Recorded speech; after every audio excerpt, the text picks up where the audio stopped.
Hello students, I hope you all are doing good. Last time मैंने आपको बताया था कि कैसे हम एक बीओपी बनाते हैं, उसके अलग अलग बैलेंसेस हम किस तरह से फाइंड आउट कर सकते हैं, और साथ साथ में उसके जो कंपोनेंट्स हैं वो कौन से हैं। जो मैंने लास्ट टाइम क्लास ली थी सैटरडे में, मैंने उस दिन सारा रिवीजन भी करवा दिया था पूरे चैप्टर का। एंड आज आपको जो आपका कैपिटल अकाउंट बाकी है, सिर्फ उसके कंपोनेंट्स के बारे में बताना है, या स्ट्रक्चर ऑफ कैपिटल अकाउंट बताना है मुझे। लास्ट टॉपिक है, उसके बाद ये चैप्टर ख़त्म हो जाएगा। देन सिर्फ 4 चैप्टर्स बाकी रहेंगे आपके मैक्रो इकोनॉमिक्स के, जो कि न्यूमेरिकल वाले हैं। अगर सितंबर में आपकी क्लासेस शुरू होती हैं, जहाँ तक की है स्टार्ट हो जाएंगी, तो मुझे पूरी उम्मीद है कि भाई 4 चैप्टर्स सितंबर से 1 महीना लेंगे और आपकी मैक्रो इकोनॉमिक्स कंप्लीट हो जाएगी। बस मैं ये चाहता हूँ कि अगर स्कूल में न्यूमेरिकल वाला पार्ट हो तो ज़्यादा अच्छा रहेगा। सो अपने टॉपिक पर आते हैं, स्ट्रक्चर ऑफ कैपिटल अकाउंट। आपको पता ही होगा 2 अकाउंट्स होते हैं इसमें, एक तो होता है करंट अकाउंट, दूसरा होता है कैपिटल अकाउंट। ज़्यादातर जो हमारे पास करंट अकाउंट होता है उसका बैलेंस डेफिसिट होता है इंडिया के लिए, एंड जो कैपिटल अकाउंट होता है उसका बैलेंस ज़्यादातर, ठीक है, जनरली सरप्लस में होता है। एंड उसके बाद हमारे पास जो है कुछ ORA आता है, ठीक है। ORA stand for official reserve account, जिसका काम क्या है, जो कि एक अकोमोडेटिंग आइटम है, जिसका काम है सिर्फ बीओपी को बैलेंस करना, ठीक है। तो structure of capital account, capital account के अंदर मैंने आपको बताया था कि मेनली जो है 2 ही चीज़ें हो सकती हैं। एक तो हो सकती है फॉरेन इन्वेस्टमेंट, और दूसरी हो सकती है बोरोइंग्स। अच्छा, कैपिटल अकाउंट में चीज़ें कौन कौन सी आती हैं? वो चीज़ें जो कि हमारे एसेट्स या लायबिलिटीज़ पर इम्पैक्ट डालती हों, ठीक है। ये बात याद रखना, क्योंकि आपसे कोई पूछ सकता है कि what kind of items are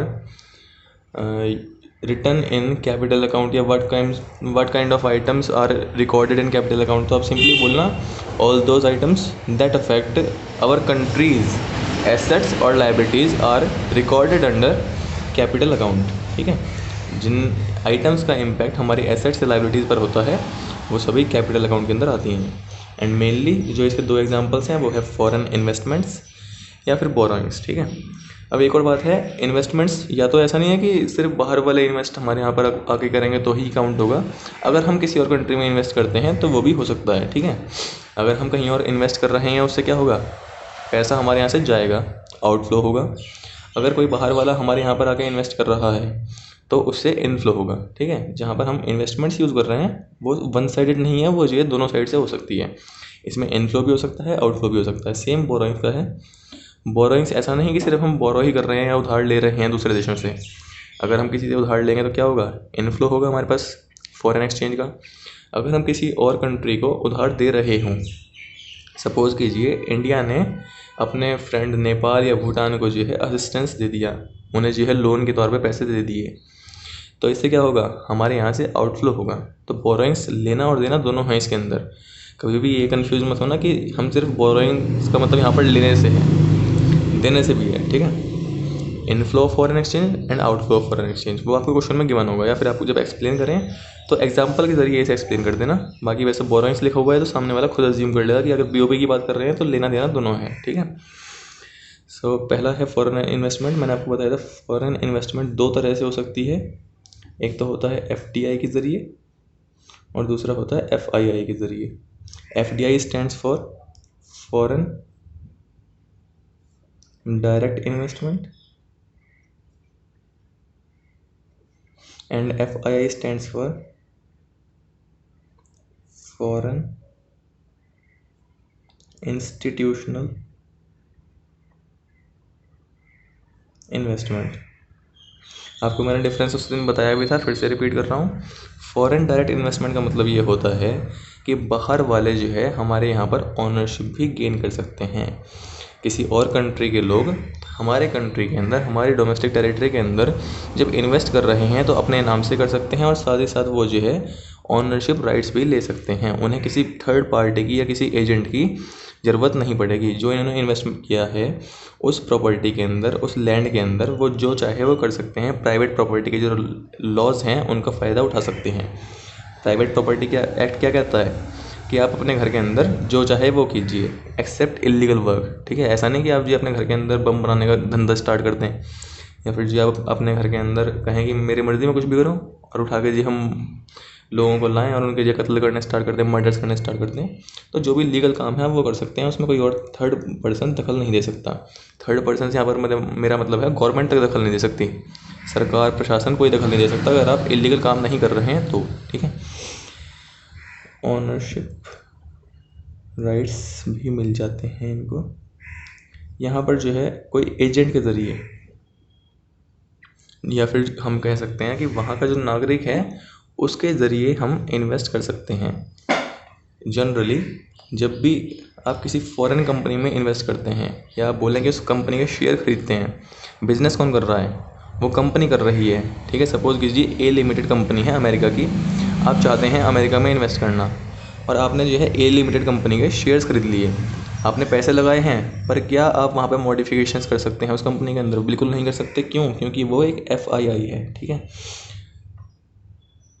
shares, या आप बोल सकते हैं कि जब भी जो है स्टॉक एक्सचेंजेस के ज़रिए, किसी और कंट्री के स्टॉक एक्सचेंज के ज़रिए आप इन्वेस्ट करते हैं तो ही FII होता है, stock exchanges. Investing in other countries through या over stock exchanges is known as FII। इसकी डेफिनेशन भी आप लिख सकते हैं, investing in other countries over stock exchanges, ठीक है। उनके स्टॉक एक्सचेंजेस के ज़रिए जब भी हम बिजनेस करेंगे या इन्वेस्ट करेंगे तो वो होगा FII। और जब हम डायरेक्टली प्रॉपर्टी खरीद के वहाँ पर अपनी मैं दुकान खोल लूँ, ठीक है, और प्रॉपर्टी अपनी ले ली मैंने, वो दुकान अपने नाम से ले ली, तो वो FDI होगा, ठीक है। आई होप इतना क्लियर होगा। बाकी अगर क्लियर नहीं है तो रट्टा मार लेना, इससे फालतू नहीं हो सकता कुछ भी। एंड दूसरा है बोरोइंग्स। बोरोइंग्स भी दो तरह की हो सकती हैं। एक तो होती है कमर्शियल बोरोइंग, चलो यहाँ पर क्योंकि हम एक्सटर्नल की बात कर रहे हैं, एक्सटर्नल कमर्शियल बोरोइंग्स, और दूसरी होती है एक्सटर्नल असिस्टेंस।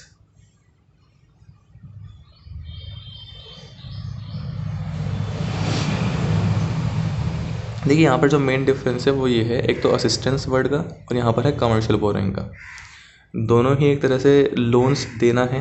अभी हम चलो लोन्स लेने की बात कर लेते हैं। दोनों में ही मतलब होगा कि हम पैसे ले रहे हैं, ठीक है। दोनों में ही इंटरेस्ट भी साथ में होगा, पर जनरली जो ये वाली बोरोइंग्स होती है ये होती है एक हायर रेट पे, क्योंकि ये बिजनेस पर्पज़ के लिए है, ये कमर्शियल है, इसलिए जो इसके रेट्स होते हैं, भाई आप लोन लेते हैं तो फ्री में तो लेंगे नहीं, कोई और कंट्री आपकी हेल्प कर रहा है, आपको पैसे दे रहा है, तो वो ब्याज पे ही देगा और फ्री में नहीं देने वाला।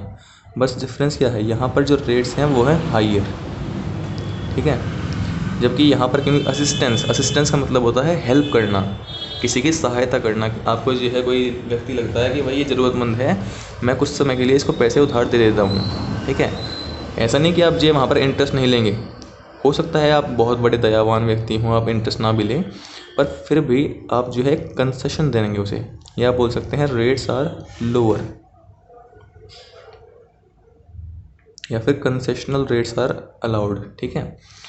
सपोज़ कीजिए कि हम जो है भूटान, क्योंकि हमारा बहुत पुराना मित्र है भूटान और एक गरीब देश है, ठीक है, हमारे जो कल्चर हैं वो बहुत सिमिलर हैं, या आप कह सकते हैं कि इंडिया जो है भूटान की हेल्प करना चाहता है, तो इस वजह से हम उन्हें कमर्शियल बोरिंग ना देके हम उन्हें असिस्टेंस देंगे, ठीक है। उन्हें बिज़नेस पर्पज़ के लिए लोन नहीं देंगे, हम उन्हें सहायता करने वाले हैं। अब एक और देखिए, आप सरकार का देख लीजिए, इसका एग्जांपल हम अपनी डोमेस्टिक इकोनॉमी में ले सकते हैं। बैंक्स जो है दो तरह के लोन्स देती है। बैंक्स एक तो लोन देते हैं नॉर्मल बिजनेसमैन को, जो कि होती है कमर्शियल बोरिंग। एक जो है बैंक्स जब सरकारें ग्रांट्स निकालती हैं या कोई योजना निकालती है कि अब जो है किसानों के लिए सब्सिडाइज लोन मिलेगा, वो किस फॉर्म में निकालती है, वो कमर्शियल बोरिंग नहीं होती, वो होती है असिस्टेंस।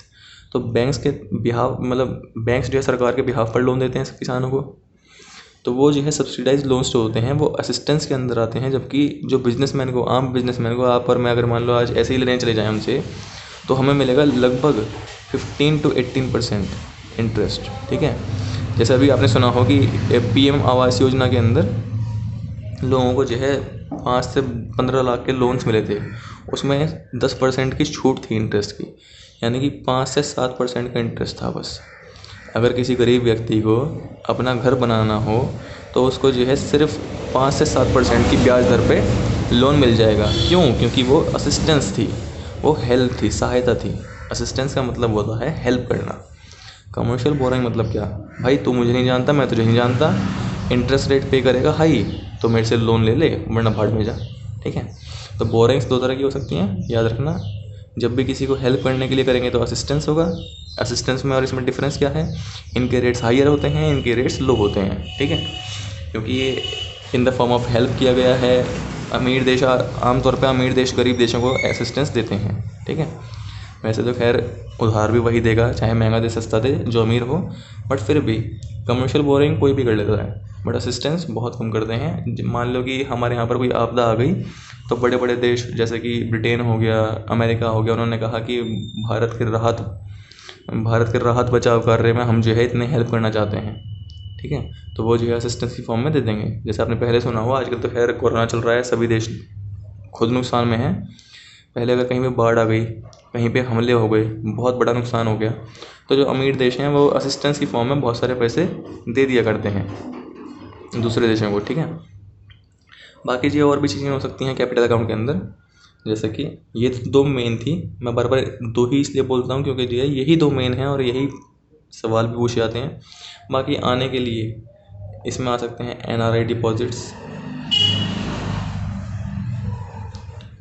कोई NRI है, कोई विदेशी नागरिक है, ठीक है, जो कि हमारे यहाँ पर नहीं रहता, पर वो जो है इंडिया में आके डिपॉजिट करता है। वो अपने पैसे जो है इंडिया के बैंक्स में रखता है। जनरली बहुत सारे NRIs जो है इंडिया के बैंक्स में पैसे रखना चाहते हैं। क्यों? क्योंकि हम एक इमर्जिंग इकोनॉमी है, यानी कि हमारे जो बैंक हैं वो अब भी सेविंग्स पर काफ़ी अच्छा इंटरेस्ट देते हैं। वैसे तो सिर्फ 4%, 3.5% रह गया। ठीक है, 3.5% कुछ नहीं होता, पर उसके बावजूद अगर हम कंपेयर करते हैं अपने आप को बड़े कंट्रीज से, डेवलप्ड नेशन से, तो वहाँ पर जो है बैंक्स के अंदर बहुत ज़्यादा मतलब कम रेट होता है। लाइक 1% इंटरेस्ट मिल जाएगा, 2% मिल जाएगा, इस तरह से मिलता है।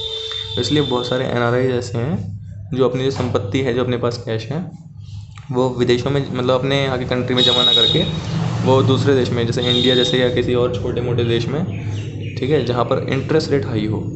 आप एक बात याद रखना, बैंक्स का इंटरेस्ट रेट कई लोग कहते हैं कि घटता जा रहा है, वो इसलिए घट रहा है क्योंकि हम डेवलप हो रहे हैं। ठीक है, जो छोटी इकोनॉमीज़ होती हैं, जो देश डेवलपिंग होते हैं या अंडर डेवलप्ड होते हैं, वहाँ पर जो है क्योंकि लोग आमतौर पे बैंकों में पैसा नहीं रखते हैं, इसलिए वो लोग जो है हाई इंटरेस्ट रेट प्रोवाइड करते हैं। जैसे जैसे किसी भी देश की इकोनॉमी बढ़ेगी, वो डेवलप होगा कोई भी नेशन, वैसे वैसे ही बैंक का जो इंटरेस्ट रेट है वो कम होता चला जाएगा।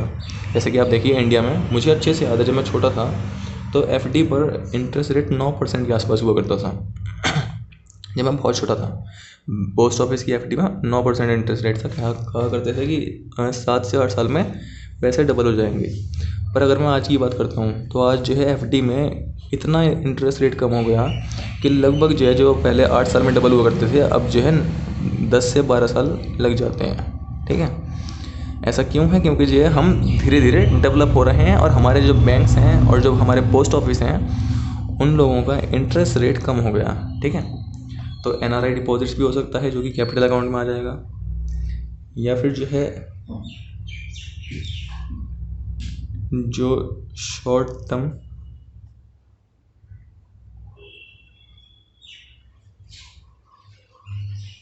ट्रेड क्रेडिट्स होते हैं। शॉर्ट टर्म ट्रेड क्रेडिट्स कैसे?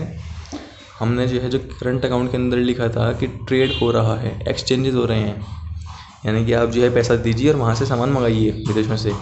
पर कभी कभी ऐसा हो सकता है कि आपने जो है जो सामान मंगाया है उसकी पेमेंट इंस्टेंटली नहीं करी। ठीक है, आपने उसकी पेमेंट इंस्टेंटली नहीं करी, तो वो जो आपने पेमेंट बकाया रखी है वो चीज़ कैपिटल अकाउंट के अंदर आ सकती है। ठीक है, पर कंफ्यूज मत होना, क्योंकि जो है मैंने आपसे कहा हम अकाउंट्स नहीं पढ़ रहे हैं, हम इकोनॉमिक्स पढ़ रहे हैं। यहाँ पर आपको जो है सिर्फ टर्म्स याद रखनी है, बाकी कुछ ज़्यादा नहीं करना अभी। ठीक है, या फिर जो है और भी चीज़ें हो सकती हैं ऐसी अदर्स, जो कि हमारे एसेट्स या लायबिलिटीज़ पर इम्पैक्ट डालती हैं और उनसे भी इनफ्लो और आउटफ्लो ऑफ कैश हो रहा हो, या इनफ्लो और आउटफ्लो ऑफ फॉरेन एक्सचेंज हो रहा हो। ठीक है, बस इतना ही हमारा कैपिटल अकाउंट है। अब एक और बार मैं फिर से रिपीट कर रहा हूँ, जब भी आप एक BOP बनाएंगे, ठीक है, सॉरी, चलिए ये हिस्सा काट दीजिए, ठीक है। बैलेंसेस की बात करनी थी हमें। जब भी हम एक BOP बनाते हैं तो नॉर्मली जो इंडिया का BOP होता है उसमें क्या होता है, करंट अकाउंट जो बैलेंस आता है, करंट अकाउंट का बैलेंस, नॉर्मली बता रहा हूँ मैं, हमेशा नहीं कह रहा, जनरली जो हमारे पास आएगा वो आएगा पॉजिटिव नंबर, ठीक है, sorry negative number. Capital account का जो बैलेंस आएगा हमारे पास वो आएगा कुछ पॉजिटिव नंबर, ठीक है। अब इसका ये मतलब नहीं है, अगर आपसे कोई कहता है कि क्या कैपिटल अकाउंट का पॉजिटिव होने का मतलब ये है कि हमारी जो इकोनॉमी है वो अच्छी कंडीशन में है, क्या हमारी इकोनॉमी पॉजिटिव होने की वजह से, क्योंकि सरप्लस शो कर रहा है कैपिटल अकाउंट, तो क्या हमारी इकोनॉमी अच्छी कंडीशन में है? कतई नहीं। कैपिटल अकाउंट का बैलेंस देख के आप कभी भी ये नहीं कह सकते हैं कि हमारी इकोनॉमी अच्छी कंडीशन में है, या फिर BOP का ओवरऑल बैलेंस देखने के बाद भी आप ये नहीं कह सकते हैं कि अगर हमारे पास पैसे आए हैं तो फिर हम अच्छी कंडीशन में हैं। हाँ, पर करंट अकाउंट का जो बैलेंस है, अगर ये पॉजिटिव आता है, अगर करंट अकाउंट सरप्लस शो करता है, तो हम कह सकते हैं कि हम अच्छी कंडीशन में हैं। क्यों? क्योंकि करंट अकाउंट का सबसे बड़ा जो हिस्सा है वो आता है इम्पोर्ट्स और एक्सपोर्ट्स से। अगर हम एक्सपोर्ट ज़्यादा कर रहे हैं, मतलब कि हमने किसी से उधार वगैरह नहीं लिए हैं, हमारे पास जो पैसे आए हैं वो अपनी मेहनत के हैं। जबकि कैपिटल में क्या होगा, सपोज़ कीजिए कि आप एक ऐसे कंट्री हैं जो बहुत ज़्यादा लोन लेता है, बहुत ज़्यादा असिस्टेंस दया का पात्र है, या फिर बहुत ज़्यादा आपने जो है उधार ले लिया, लोन ले लिया। हो सकता है कि इस लोन की वजह से आपके पास इनफ्लो ज़्यादा शो हो गया हो, और इनफ्लो शो होने की वजह से आपका जो कैपिटल अकाउंट है वो सरप्लस शो करने लगा हो। पर क्या ये पैसे आपके हैं? बिल्कुल भी नहीं। आपको जो है जो बोरोइंग्स होती हैं हमेशा उनके ऊपर एक तो रेट इंटरेस्ट पे करना पड़ता है, दूसरी बात आपको वो रिटर्न करनी होती है, ठीक है। आपको जो है वो जो बोरोइंग्स के पैसे हैं कुछ समय बाद वापस करने ही होंगे। इसलिए आप एक बात ध्यान रखना, क्वेश्चन पूछ लेते हैं कि क्या कैपिटल अकाउंट का जो सरप्लस बैलेंस है वो हमारे लिए एक अच्छा इंडिकेटर है, तो आप बोलना बिल्कुल भी नहीं, never. Surplus balance of capital account is not a good indicator because it can be in surplus due to borrowings which should be paid and which are to be paid after some time, जो कि हमें कुछ समय बाद वापस करने ही पड़ेंगे। इसलिए जबकि अगर हमसे पूछा जाए करंट अकाउंट का बैलेंस अच्छा है, तो आप बोलना yes, because it is calculated by imports and exports, and if exports are more than imports then we will get a surplus balance of current account, ठीक है। इसका सरप्लस अच्छा है, इसका सरप्लस पता नहीं, हम कुछ कह नहीं सकते, नो कमेंट्स, ठीक है।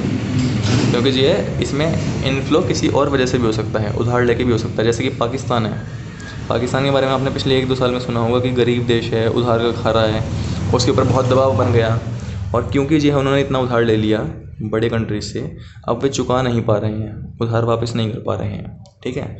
और उस वापस ना कर पाने की वजह से उनकी जो है अब जो इज़्ज़त थी पूरे वर्ल्ड में वो घटती जा रही है, ठीक है। इतनी बुरी हालत हो चुकी है उनकी कि अब नया लोन उन्हें बहुत मुश्किल से मिल रहा है। चाइना ऐसे तो देंगे, ठीक है, या कुछ ऐसे कंट्रीज जो इंडिया से चिढ़ते हैं वो ज़रूर दे देंगे उसे लोन, पर फिर भी अगर हम बिज़नेस के पॉइंट ऑफ व्यू से देखें तो एक व्यक्ति है जिसने आपका पुराना बहुत बड़ा बकाया वापस ना किया हो, आपसे 10-15 लाख रुपए ले रखे हैं, उनको देने का नाम नहीं ले रहा और नया लोन मांग रहा है, तो क्या आप दे देंगे उसको? बिल्कुल भी नहीं। वहीं एक व्यक्ति है जिसने आपसे जो है लोन लिया था और टाइमली पे कर दिया, उसे रीपे कर दिया, तो आप उसे आराम से जो है अगला लोन देने के लिए भी तैयार हो जाएंगे। आपने शायद सुना होगा क्रेडिट रेटिंग नाम का एक वर्ड आजकल यूज़ हो रहा है। पैसाबाजार.com या फिर जो पेटीएम वगैरह हैं वो आपसे कहते हैं अपना क्रेडिट स्कोर फ्री में चेक करें, ठीक है। ये स्कोर, ये रेटिंग कहाँ से आती है? ये तब आती है जब आपने जो है अपने किसी बैंक से या किसी और संस्था से लोन लिया हो और आपने जो है वो लोन टाइमली रीपे कर दिया हो, वापस कर दिया हो, तो आपकी जो रेटिंग है वो अच्छी होगी। अगर आपने टाइमली पे नहीं किया, आपने 1-2 साल बाद किया, या कुछ उसमें डिले कर दिया, इंस्टॉलमेंट में वापस करना था, आपने 1-2 इंस्टॉलमेंट कैंसिल कर दी, छोड़ दी या लेट पे की, तो आपकी रेटिंग गिर जाएगी, ठीक है। तो इसलिए नॉर्मली हमारे पास जो इसका नेगेटिव बैलेंस होता है, इसका पॉजिटिव बैलेंस होता है, और फिर उसके बाद आता है हमारी इस तरह से करके बैलेंस, ठीक है, इसे BOP बैलेंस बोलते हैं। ये अगर नेगेटिव है हमारे पास तो हम जो है ORA नाम का एक चीज़ लिखेंगे जिसे हम बोलते हैं अंडर द लाइन आइटम या अकोमोडेटिंग आइटम। मैं बार बार रिपीट इसलिए कर रहा हूँ जिससे कि आपको याद हो जाए कि अंडर द लाइन आइटम कौन से होते हैं, बिलो द लाइन आइटम्स कौन से होते हैं, अबव द लाइन आइटम्स कौन से होते हैं। ये है below the line item ORA, official reserve account. अगर यहाँ पर पॉजिटिव है तो ये जो है, सॉरी नेगेटिव है तो ये आएगा पॉजिटिव, अगर यहाँ पर पॉजिटिव है तो ये आएगा नेगेटिव। ठीक है, इसके नेगेटिव होने का मतलब क्या है कि हमारा जो ORA है या जो हमारे ऑफिशियल रिजर्व्स हैं फॉरेन एक्सचेंज के वो इंक्रीज़ हो गए। इसका पॉजिटिव होने का मतलब क्या है कि हमारे जो ऑफिशियल रिजर्व थे या जो हमारा फॉरेक्स रिजर्व थे वो डिक्रीज़ हो गए। ठीक है, उल्टा हमेशा देखना है। या तो आप बैलेंस को देख के सीधा समझ लीजिए, नेगेटिव बैलेंस मतलब decrease in foreign exchange, positive balance मतलब increase in foreign exchange. But अगर आप ORA देख रहे हैं तो इसमें उल्टा देखना है आपको। ठीक है, एंड चैप्टर आपका कंप्लीट हो गया, अच्छे से पढ़ लेना। एक बार अगर पुरानी वीडियोस नहीं देखी तो देख लेना। Thank you.